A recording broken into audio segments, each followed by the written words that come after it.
Welcome guys to this Let's Play of Grimoire, Heralds of the Winged Exemplar.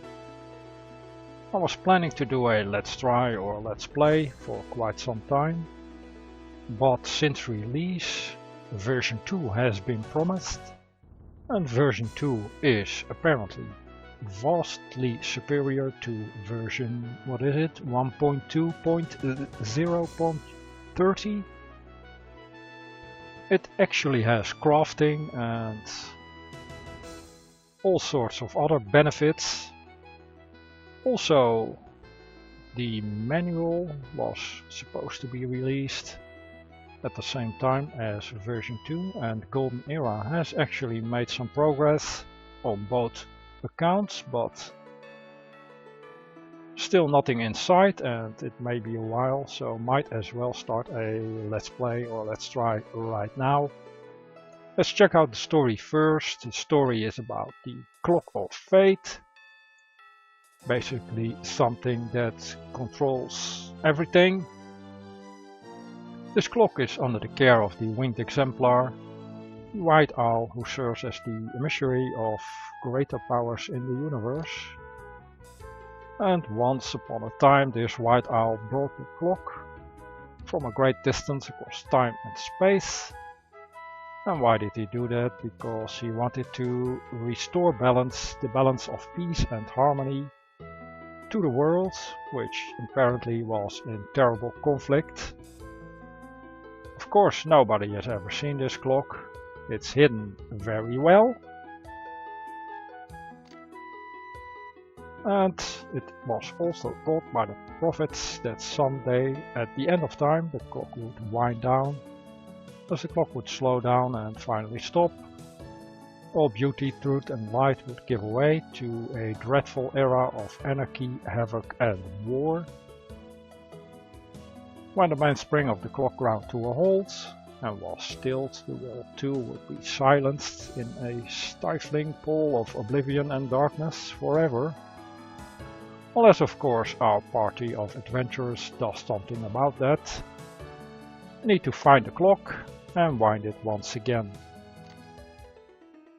Now this game comes with a few pre-made characters, but I made some on my own. When you roll a character, you of course want to have a high dice roll, but that doesn't really guarantee a workable character. I think the hit points and the magic points are actually random, so you can get a maximum roll and still end up with a useless character because he has 1 hit point or very low magic points. Now this party consists of Eric, a Saurian Berserker. The bonus points were spent on the hit points. I have 4 Berserkers, all with plenty of hit points, so they will be able to take a hit without immediately dying. Eric and Havoc, 2 Saurian Berserkers, and I think I also have 2 Dwarven or Barrower Berserkers, Pete and Steve. Welcome to the party. A Wolfin Ranger, basically the tracker. A Feyfolk Bard, which will be the lockpicker. Then we have a Sage and a Wizard, both with a decent amount of hit points for a caster. Sage has 10 hit points and the Wizard has 7. So they are a little bit more vulnerable, but still it's decent for a caster. Let's save this party.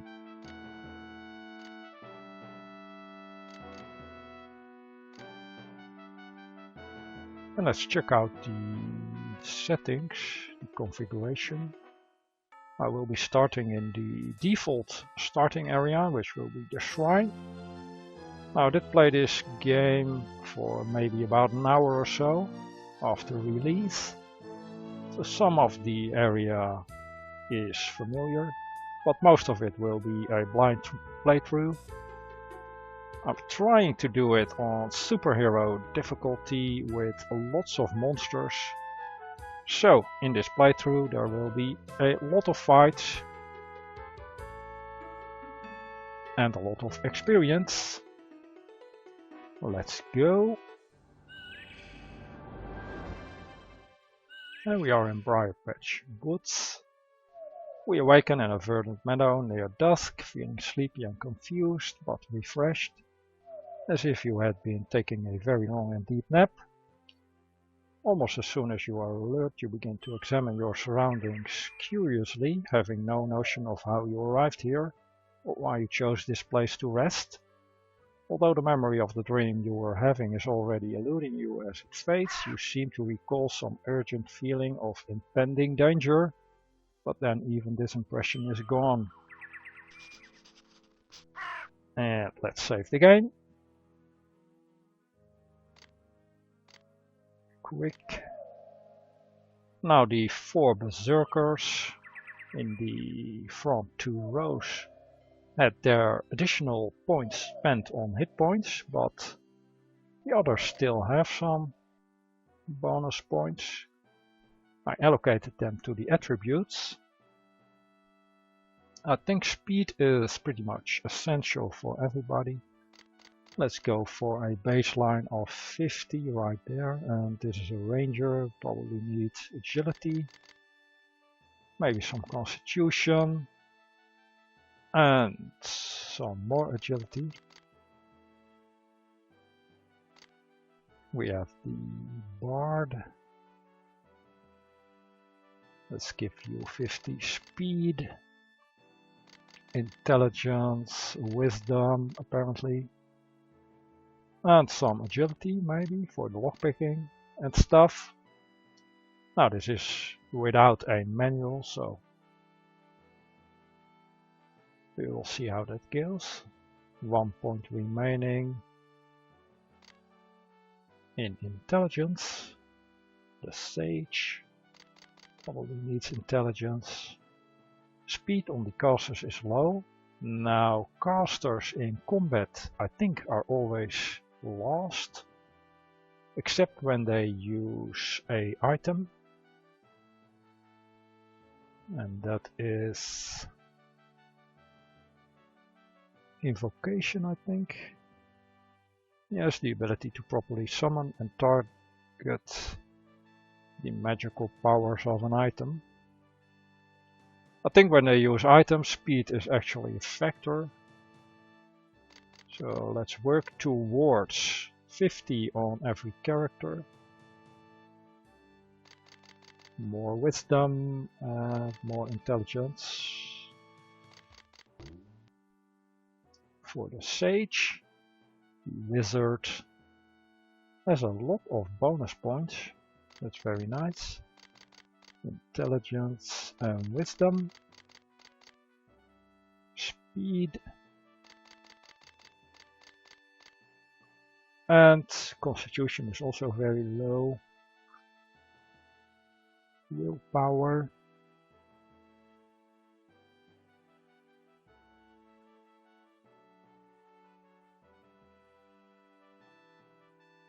Important for casters, alright.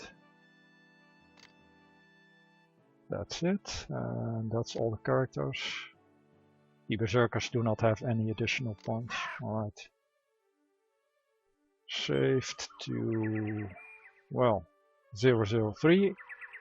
Assume that will be alright. You can actually track the hotkeys with F1.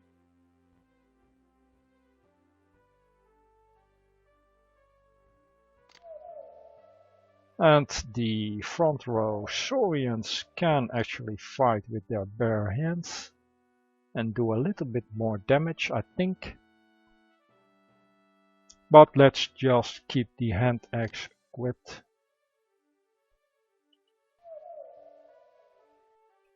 Do we have detect secret? in our spell arsenal. Probably wise to always keep that up.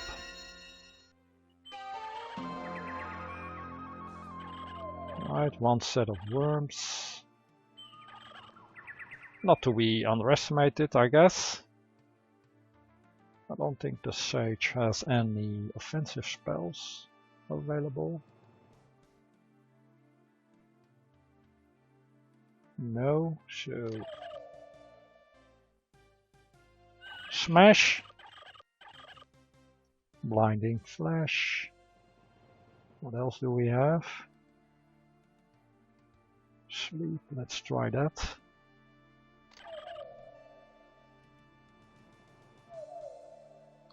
Berserkers can just use their axe. It's not really difficult, guys, just hack away. And the bard will use the lyre. Now bards were made a lot less effective, I think.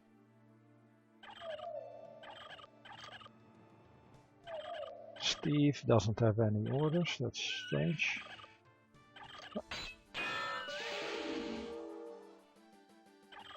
Yeah, no effect with the bard.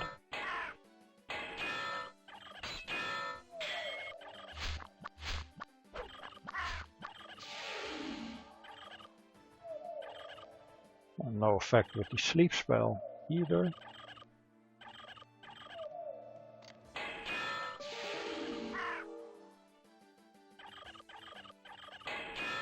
At least we're doing some damage.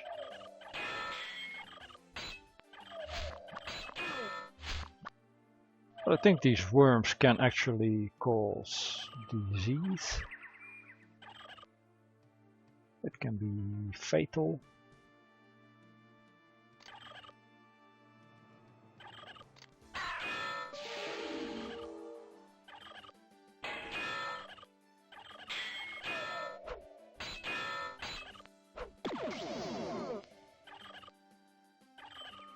Screeches, alright.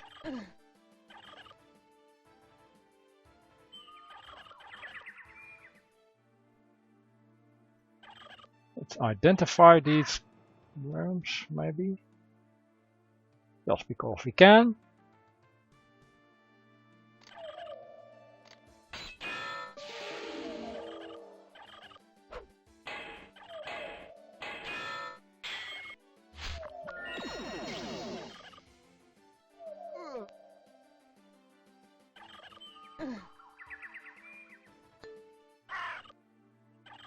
Earwigs.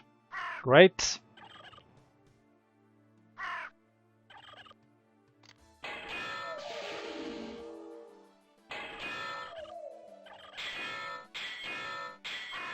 That's better. A lot of damage and actually survived the first encounter and a lot of experience actually. Very nice.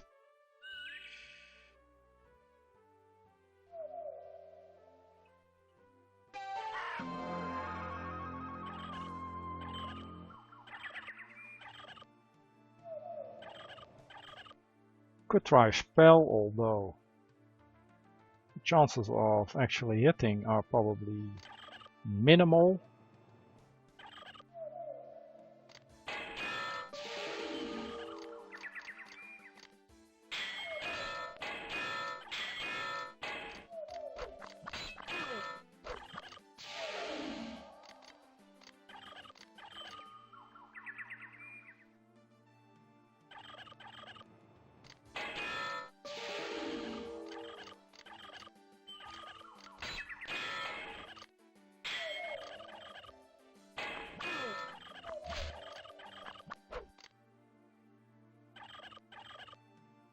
Status is okay on everybody, so no one got diseased.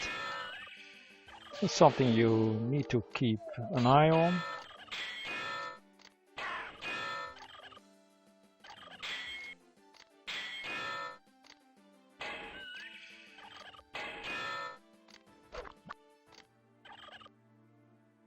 Right, kill the last one. Very good. Massive amount of experience again.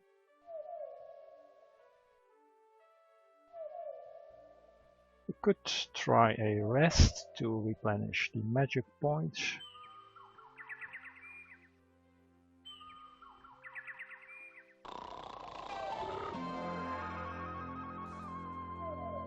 Right, one flower. Let's identify it.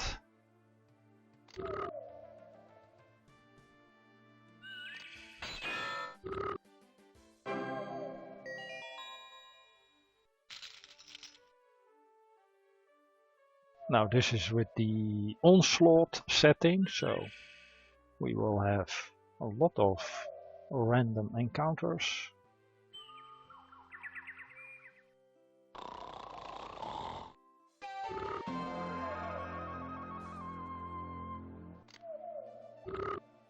Right, Delphi cards identified, that's fine.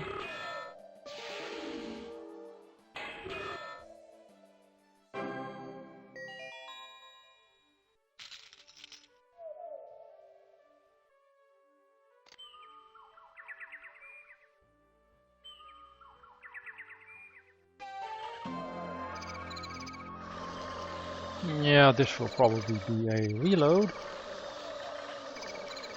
Don't think we can actually manage this.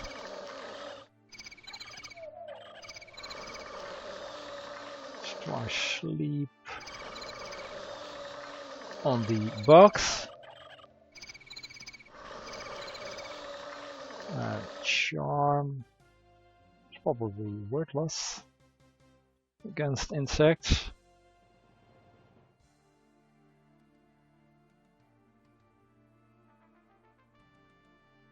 Well, can go for maximum level. After that the magic points will be depleted, I guess. Still, let's try it.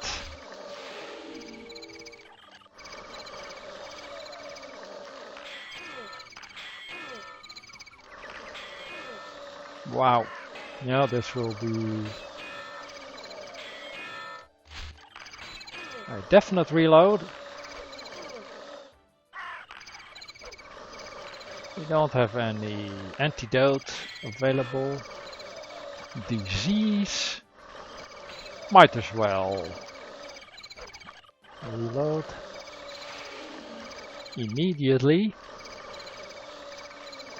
It's a bit too much. Yeah, charm, no effect. Was at the highest level though, but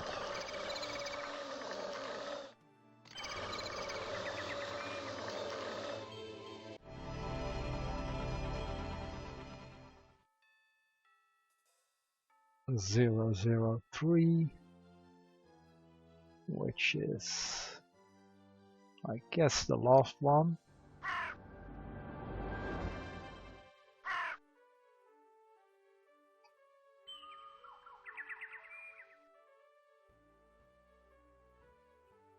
Let's try that again. Let's get Detect Secret up.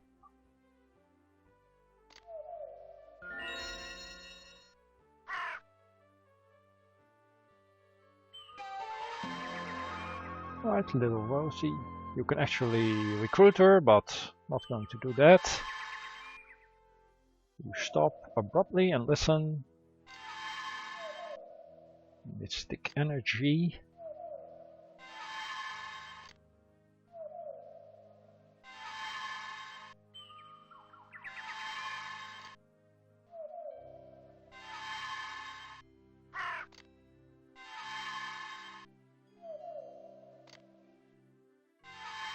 Visit the most exclusive magic shop in the land, the Bronze Cauldron. Right, Rosie, we will do that. Can buy lots of exotic and rare enchantments, apparently. And a museum in a village of Crow.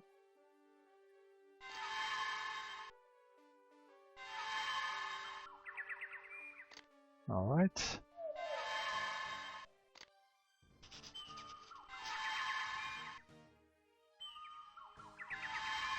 I think we can actually ask some questions about the bronze cauldron maybe.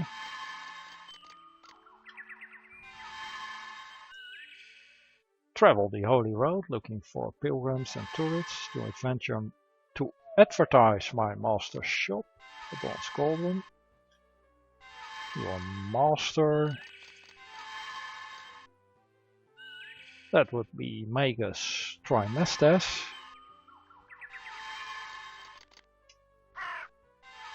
Well, I'm asking about the village. The village of Kral is high up in the Avian Mountains. A stop for weary pilgrims on their way to see the tomb of St. George. Tomb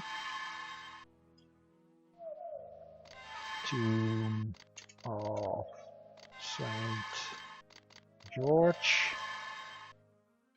What is it about the tomb of St. George? Well, tell me something about it, but...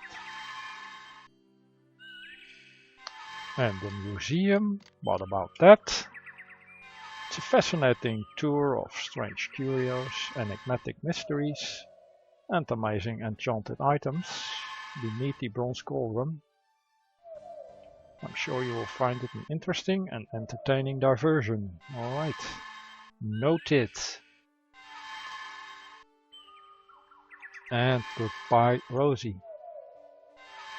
Now, you can actually recruit her, as I said, and she is very powerful, but will not do that.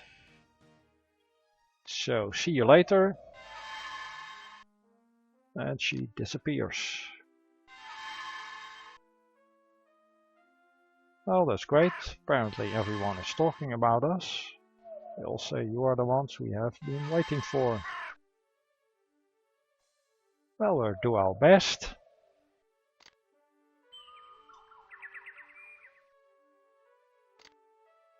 Right, new quick save.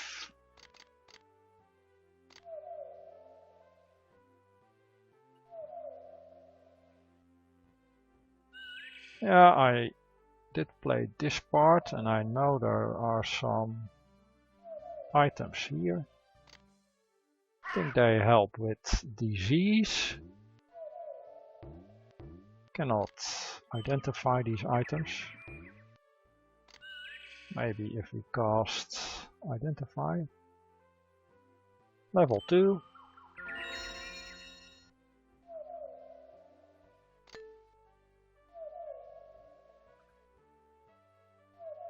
Cure disease.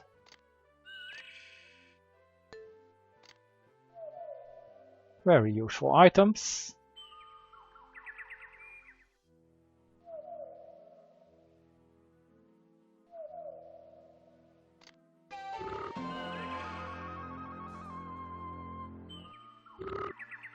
Out of spell points on Delphi.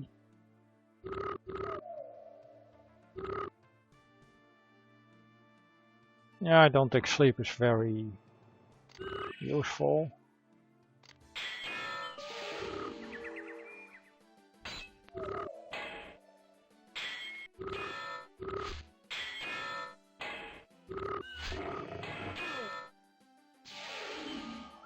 It's a lot of damage.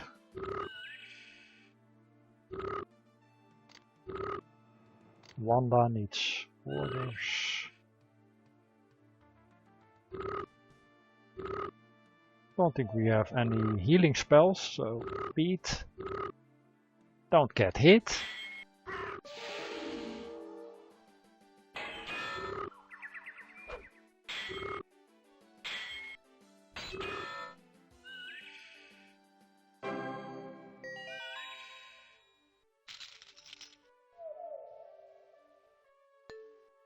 No healing magic, same goes for Wanda. Don't think we have any healing magic at all. So rest is in order.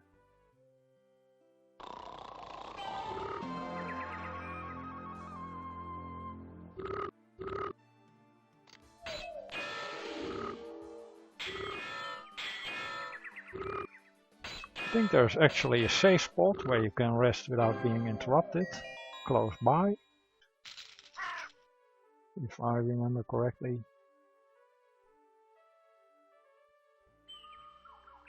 May actually be here.